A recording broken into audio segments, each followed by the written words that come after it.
اب مجھے ایسے لگتا ہے جیسے میں زمین سے اگ کے نکلا ہوں، جیسے کوئی پودا اگتا ہے تو اس طرح سے نا میں زمین سے اگا ہوں، اور جیسے ہی میں اٹھا ہوں تو وہ آلریڈی یعنی ہوتا ہے کہ میں نے اللہ رب العالمین کے پاس جانا ہے، یعنی اس کے سامنے جانا ہے. تو اب میں ادھر ایسے تیز چلتا ہوا نا، تو جیسے اللہ نے آلریڈی مجھے بتایا ہوا کہ میں نے کہاں جا کے کھڑے ہونا ہے، تو میں ادھر جاتا ہوں اور جا کے کھڑا ہو جاتا ہوں. تو وہاں پہ خاتم النبیین محمد صلی اللہ علیہ وسلم پہلے سے آگے کھڑے ہوتے ہیں. تو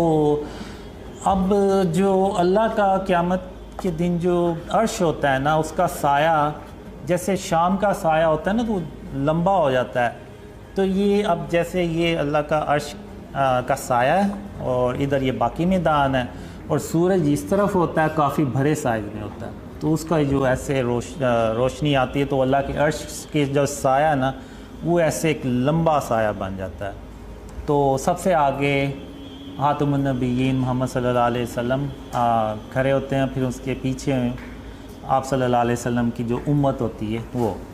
پھر جب اس کے بعد پھر حضرت ابراہیم علیہ السلام اور ان کی امت کے لوگ ہوتے ہیں، پھر اس کے بعد سارے درجہ بدرجہ اللہ کے نبی اور ان کے امتی ہوتے ہیں. تو جو میں نے ڈریمز میں دیکھا ہے، خاتم النبیین محمد صلی اللہ علیہ وسلم کی امت کی جو تعداد ہے وہ بہت زیادہ ہوتی ہے باقی نبیوں کی امتوں سے. تو میں یہاں پہ کھڑا ہو جاتا ہوں اور میرے ساتھ وہ لوگ ہوتے ہیں جو دنیا میں ساتھ ہوتے ہیں. تو اب محمد صلی اللہ علیہ وسلم یہاں پہ اب ہم سے نا ملاقات کرنے آتے ہیں. تو وہ جتنے بھی لوگ ہوتے ہیں وہ سب خاتم النبیین محمد صلی اللہ علیہ وسلم ان سے ان پرسن ملتے ہیں، اور وہ کہتے ہیں کہ آپ نے دنیا میں قاسم کے ساتھ رہے، اور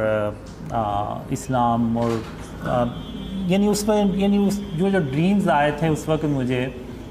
تو اس وقت مجھے نہیں پتہ ہوتا کہ ہم نے ایسا آخر کیا کام کیا ہے کہ خاتم النبیین محمد صلی اللہ علیہ وسلم ہم سے ملنے پہلے آئے ہیں. تو بہرحال اس وقت تو مجھے نہیں سمجھ لگی، لیکن آج اب تو سمجھ لگتی ہے کہ وہ شاید اسلام کی سربلندی سے متعلق ہی کام ہوگا. تو خاتم النبیین محمد صلی اللہ علیہ وسلم پھر ہمیں کہتے ہیں کہ آج اللہ جو ہے نا آپ کو خوش کر دے گا، اللہ اپنی رحمتیں اور برکتیں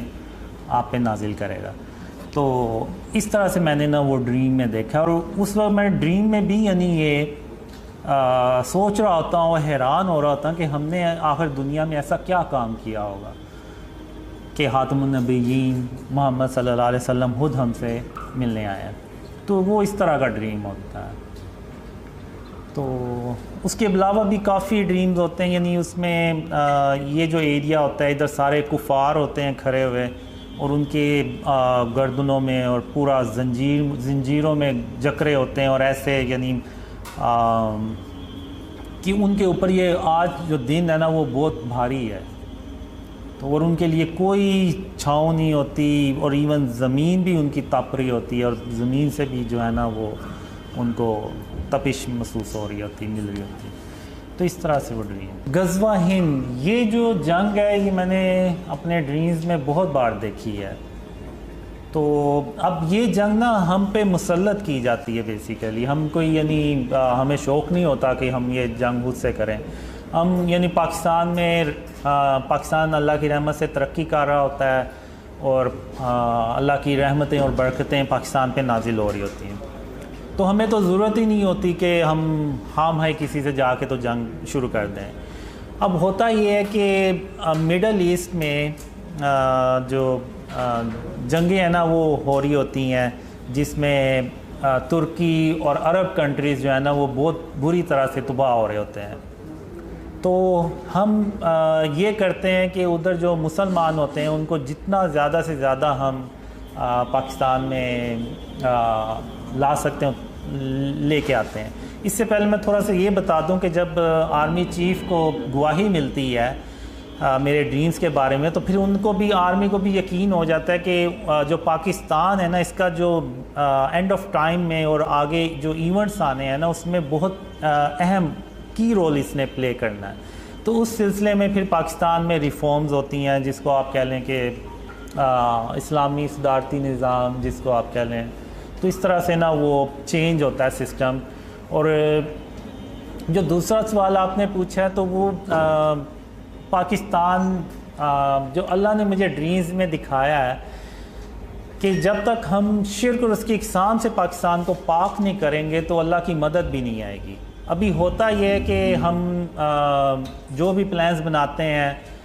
تو اس میں اللہ کی مدد ہمارے ساتھ نہیں ہوتی، کیونکہ شرک جو ہے نا وہ پاکستان میں جگہ جگہ بھرا پڑا ہے۔ اب شرک صرف یہ نہیں ہے کہ اللہ کے ساتھ کسی کو شریک ٹھہرانا، یہ جو اسٹیچوز ہیں، بت ہیں، آرٹ اور کلچر کے نام پہ جو ڈیکوریشنز بنائے ہوئے ہیں، اور جو تصاویر ہم نے بڑی بڑی بل بورڈز پہ لگا کے رکھی ہوئی ہیں، یہ جو فزیکل چیزیں ہیں یہ آپ کو جگہ جگہ نظر آئیں گی، یہ بھی فارم آف شرک ہے۔ اب مکہ جو کعبہ ہے اس میں 360 جو تھے وہ بت ہی پڑے ہوئے تھے، تو اب وہ بت وہ والے ہوں یا جو آج کے دور میں بت بناتے ہیں آرٹ اور کلچر کے نام پہ وہ ہوں، وہ سب سیم ہی ہے، ان کی جو پریزنس ہے یا ان کی جو وجود ہے وہ وہی ہے، صرف شکلیں ڈیفرنٹ ہیں، اور تو کوئی مسئلہ نہیں، اور تو کوئی ڈفرینس نہیں ہے۔ تو اگر آپ دیکھیں تو آج کے دور میں آپ ایک ٹاؤن سے 360 سے زیادہ اس طرح کے اسٹیچوز نکال لیں گے، تو یہ جو چیزیں ہیں نا یہ سب فارم آف شرک میں آتی ہیں۔ اب ابراہیم علیہ السلام نے بتوں کو توڑا، اب نعوذ باللہ انہوں نے کوئی اس کو کرنا تو نہیں تھا، لیکن انہوں نے پھر بھی توڑا، کیونکہ وہ اللہ کا حکم تھا اور انہوں نے اس سرزمین کو شرک سے پاک کرنا تھا۔ تو وہ تبھی ہوتا ہے جب وہ بت توڑے جائیں، بت ختم کیے جائیں اور تصویریں ختم کی جائیں۔ اب میں یہاں پہ یہ نہیں کہہ رہا کہ لوگ باہر نکلیں اور توڑ دیں، یہ حکومت کا کام ہے اور وہی کرے یہ کام تو بہتر ہے اور اسے ہی کرنا چاہیے، اور وہی قانون بنائیں کہ اس طرح جو بھی اپنے دکانوں میں اسٹیچوز رکھے گا یا غیر ضروری تصویریں لگائے گا تو اس کو فائن ہوگا یا جو بھی۔ تو جب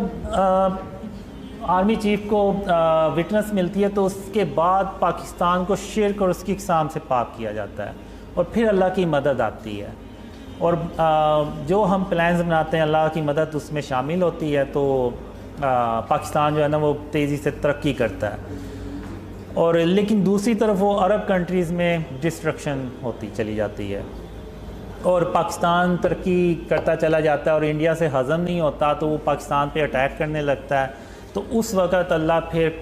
3000 کالے رنگ کے جنگی جہاز بھیجتا ہے، اور ان جنگی جہازوں کو دیکھ کے تو انڈیا کی اکیلا پاکستان پہ اٹیک کرنے کی ہمت ہی نہیں پڑتی۔ تو چونکہ اب پاکستان ترقی کر رہا ہوتا ہے تو جو دنیا کے باقی کے ملک ہوتے ہیں نا ان کو بھی یہ فیئر آنا شروع ہو جاتا ہے کہ اگر ہم نے پاکستان کو نہ روکا تو یہ کل کو ہمارے اوپر حکومت کرے گا۔ تو چونکہ وہ عرب کنٹری میں آلریڈی ڈسٹریکشن کر رہے ہوتے ہیں تو وہ پھر انڈیا کے ساتھ مل کے تو ایک بہت بڑی جنگ پاکستان پہ مسلط کرتے ہیں، تو جس کو کہ وہ غزوہ ہند کہا جاتا ہے۔ جو میں نے ڈریمز میں دیکھا ہے وہ شاید 100 جھنڈے 100 ملک ہوں جو سارے مل کے نا تو پاکستان کے خلاف ہو جاتے ہیں۔ تو اب اس دوران پاکستان کی جو آبادی ہے وہ بھی زیادہ ہوتی ہے، کیونکہ لوگوں کو پتہ چلتا جاتا ہے کہ یہ اینڈ آف ٹائم اور اس طرح سے غزوہ ہند کا وقت آ رہا ہے۔ تو لیکن اس کے باوجود لوگوں میں نا وہ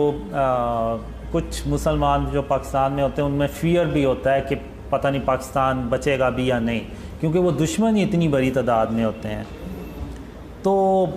لیکن اللہ جو ہے وہ پاکستان کی مدد کرتا ہے، اور اس جنگ میں خاتم النبیین محمد صلی اللہ علیہ وسلم خود فزیکل شرکت بھی کرتے ہیں اور وہ اس جنگ میں موجود ہوتے ہیں، لیکن وہ جو سربراہ ہوتا ہے اس کے علم میں ہوتا ہے یا کچھ جو لوگ ہوتے ہیں قریبی ان کو پتہ ہوتا ہے کہ خاتم النبیین محمد صلی اللہ علیہ وسلم بھی اس جنگ میں شریک ہیں۔ تو اب جو میں نے ڈریمز میں دیکھا ہے کہ پاکستان کا 10% سے زیادہ جو ہے نا وہ نقصان نہیں ہونا چاہیے اس جنگ میں. اور پھر جب جنگ شروع ہوتی ہے تو اللہ مدد کرتا ہے اور پاکستان جو ہے نا وہ ہندوستان کو نہ ڈیفیٹ کر دیتا ہے. اور جو میں نے ڈریمز میں دیکھا ہے وہ اتنی زیادہ تباہی ہوتی ہے کہ اس میں تقریباً 80 کروڑ لوگ جو ہے نا وہ مارے جاتے ہیں، جس میں بہت زیادہ تعداد ہندوستان ان کی ہوتی ہے. تو اس کے بعد میں دیکھتا ہوں تو جو عورتیں، بچے اور بزرگ جو ہیں نا وہ بہت بڑی کروڑوں کی تعداد میں بچ جاتے ہیں. اور ہم